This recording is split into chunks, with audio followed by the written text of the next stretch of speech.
لە ڕاستیە بە نەخۆشکەوتنی جەنابی سەرۆک مام جەلال بارودۆخی هەرێمی کوردستان و عێراق کەوتە بارودۆخێکی تایبەتەوە. یعنی مام جەلال هەمومان نەزانین ئەو پیاوە بە هەموو ئەو ئیمکانیاتانی کە هەیە بوو هەم لە ڕووی دیبلۆماسی و هەم لە ڕووی ڕێکخستنی هەموو لایەنە جیاوازەکان چ لە ناوخۆی هەرێمی کوردستان چ ئەوەی کە پەیوەندیدارە بە پەیوەندیەکانی نێوان هەرێمی کوردستان و بەغدا ڕۆڵێکی ئێجگار کاریگەری هەبوو.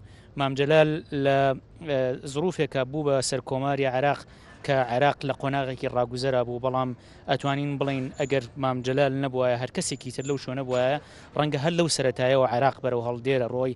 بەڵام حکمەتی مام جەلال و توانای مام جەلال لە لێک نزیکردنەوەی لایەنە جیاوازەکانی عێراق بەوانەی بە کورد و بەغداش و تەنانەت پەیوەندی نێوان حیزبە سیاسیەکانی عێراق خۆشیان وای کرد کە عێراق لەو قۆناغە دەڵەمەییە دەربچێ. هیوادارین سەرکردە سیاسیەکانی هەرێمی کوردستان ئێستا کە مام جەلال کۆچی دواییە کاتووە بەجێمانە هێڵێ بە هەمویانەوە هەوڵی ئەوە بدەن کەمێک لەو فراغی کە جەنابی سەرۆک مام جەلال بەجێی هێشت چ لە ئاستی هەرێمی کوردستان چ لە ئاستی عێراق و چ لە ئاستی ناوچەکەش هەوڵی ئەوە بدەن پڕی بکەنەوە.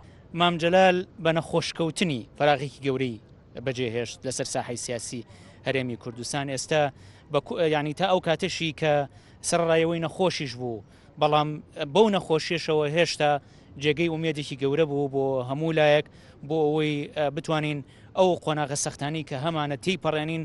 ئێستا کە مام جەلال کۆچی دواییەکە هیوایەکی گەورە لەگەڵ خۆی ئەنێژێ کە هیوادارین بە هەموو لایەکەوە بتوانین ئەو فراغە پڕکەینەوە.